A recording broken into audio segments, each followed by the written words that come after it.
And good morning. It's Friday, April 15th, 2016. I'm Candace Red. Let's get straight to the weather. Meteorologist Riley Hale. I hear rain.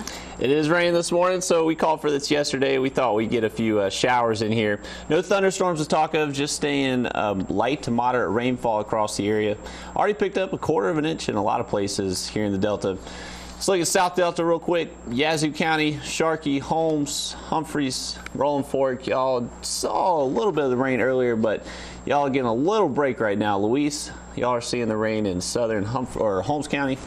And then Yazoo County definitely seeing the rain. Y'all always seem to stay fairly active when we get this weather. Here's a look at northern Washington County, southern Bolivar County. So Benoit seeing the rain, Metcalf, Greenville, Leland, everyone seeing some fairly light to moderate showers this morning. Once again, no thunderstorms, nothing severe. Out towards Greenwood, looking a little bit better, staying a little more on the scattered side, and then more stuff working its way north. So these showers will stick around for the first part of our Friday, but the afternoon is looking better. And all that weekend forecast coming up in just a little bit. Police are investigating after drugs are stolen from a drug center. The incident happened yesterday at Hare Drug Center in Cleveland. When police arrived, they saw 3 people sitting in a car. Police say the driver sped off and took them on a wild chase on Highway 61 North. Police actually lost sight of the car after it crossed the Tennessee state line. Police are still searching for the suspects. In state news, a man accused of animal abuse is not going to jail. Wichita County Sheriff Jim Myers says 70-year-old Willie Davis faced a misdemeanor aggravated animal cruelty charge. He allegedly posted a video on social media showing his dog being dragged behind a truck last month. Davis entered a no contest plea Wednesday. He will pay a $1,000 fine, and a judge suspended a 6-month sentence. Champ, which is the name of the dog, well, Champ is recovering under the care of a Tupelo veterinarian. Authorities are investigating an apparent dust explosion at a cardboard box manufacturing plant in Richland. The incident happened early Thursday at International Paper. When firefighters arrived, they worked quickly to put out the small fire. Now, according to Battalion Chief Brandon Weems, the explosion triggered a chemical spill, but no one was hurt. Authorities are not sure what caused the explosion. And workers at Baxter International will soon be out of a job. Well, the healthcare company is discontinuing a select of number product codes manufactured at its plant in Cleveland. John O'Malley is the senior communications manager at Baxter, and he says there will be layoffs as part of the change, but the company is working with employees to help them explore other opportunities, and that will be within Baxter. As of right now, Baxter employs nearly 950 workers in Cleveland. Mars Food is launching a global health and well-being initiative. Mars Food recently announced the health and well-being ambition. Matt Hurst is the corporate affairs manager for Mars Food North America.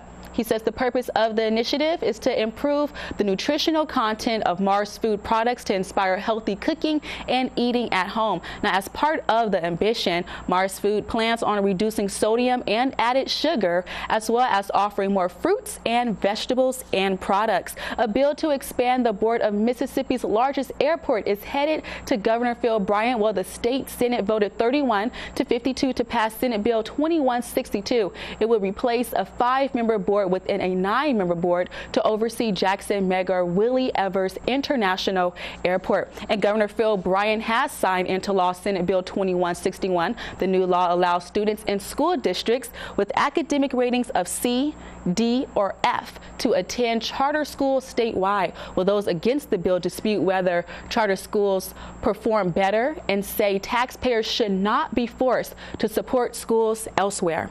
And North New Summit School partners with Mississippi Community Education Center to host the Morning with Gallo in the Delta event in Greenwood, where radio host Paul Gallo broadcast the Gallo radio show live in the school gymnasium. All of this happened yesterday early in the morning. The free event featured a morning of live entertainment, refreshments, vendors, and door prizes. It also included a trail dedication in memory of school representative Mabel Wheaton. Each garden spot that you will see in the background is either a math theme or a storytelling theme or art. The students have been a part of getting the garden trail set up, and I think this event kind of marks the hard work that they put into it. Just something for the kids to enjoy and to learn about food and nutrition, and also to learn about where our food comes from. North New Summit School says the Maple Garden Trail is for both the school and public to enjoy. A Delta institution is celebrating diversity with a week of activities, with Mississippi Valley State University observing International Week. WXVT's Woodrow Wilkins has more from Itabina. Promoting acceptance in the midst of complex global conflicts, international education in the 21st century. That's the theme of Mississippi Valley State University's Parade of Flags and Convocation. Everything happens for a reason, right? Be philosophical about how things happen. It's all relative. Stay balanced, stay hopeful, and always be prepared to deal with consequences. Keynote speaker Dr. David Wilson of the University of Delaware says one reason why people reject those who are unfamiliar or different is because it's easy. That accepting something is difficult. We need a lot of information for that to happen, and so it's a challenge. And so I wanted people to understand that we're really thinking about now, how do we build a model of acceptance? How do we actually move towards action of acceptance rather than just saying we value the idea. Presented by the Office of International Programs at Valley, the convocation is one of a series of events held throughout the week. Others include a fashion show and country programs where foreign students share little-known facts about their homelands. They thought, the students and the language teachers said, well, why don't we do something during the language classes, invite other people in, have the international students speak about their country, something that's not commonly known. Dia Hayouni of Tunisia talks about his experience as an exchange student. The first 2 weeks it's been a little bit rough since it's my first time abroad and my first time away from home, away from my family. So I kind of dealt with that, and I got to know really good friends, like international friends and Americans from this state and outside of the state. So it was, and from the beginning until now, it's very good. And Dina Abrakmanova sang the national song of her country, Kazakhstan.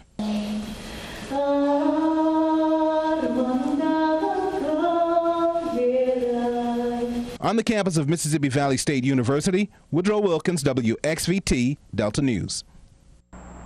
Keeping our eye on the floodwaters, WXVT is giving away clothes to flood victims this Saturday. The giveaway will be held from 9 a.m. until 1 at the WXVT building that's located at 1165 South Raceway Road.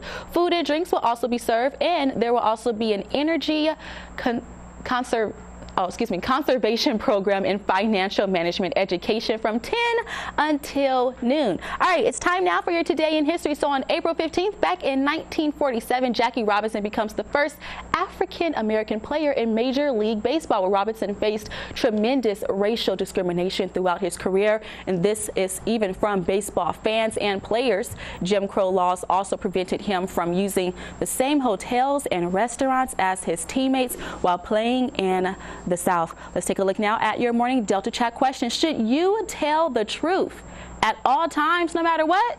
Why or why not? I just cannot lie. Leave a message on our Facebook page. Your comment will be read live on air.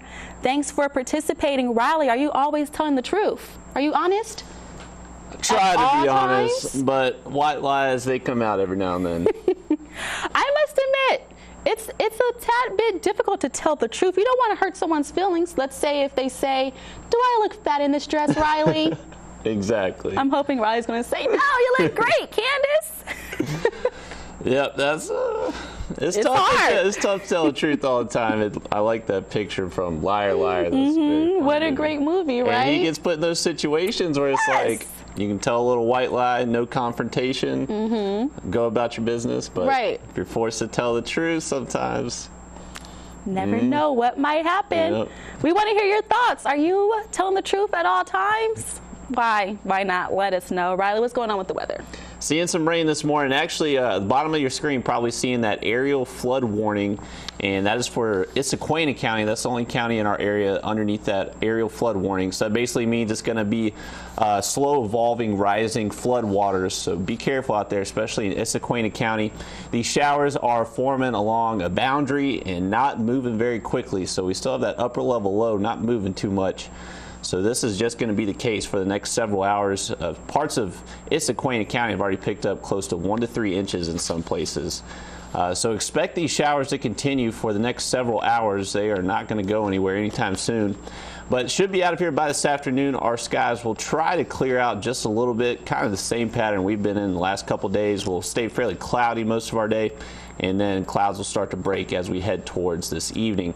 And this weekend's still looking dry, so I'll have that forecast coming up after the break. A couple viewer photos to go through. This one was sent by Lamar. Beautiful sunset there yesterday. So we did see those clearing skies, made for good sunset pictures.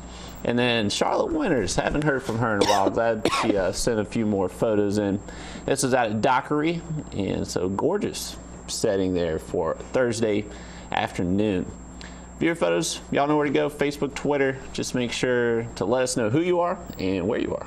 Riley, do you use tobacco? No, not a tobacco person. Yeah, not me either. I don't think it's that great. But there is new data on tobacco use, and this is among young people. I think we're still kind of young, right? I don't know. I'm pushing for it a little bit. It's relative. I don't know about you, but I'm young still. Find out more after the break with our health news.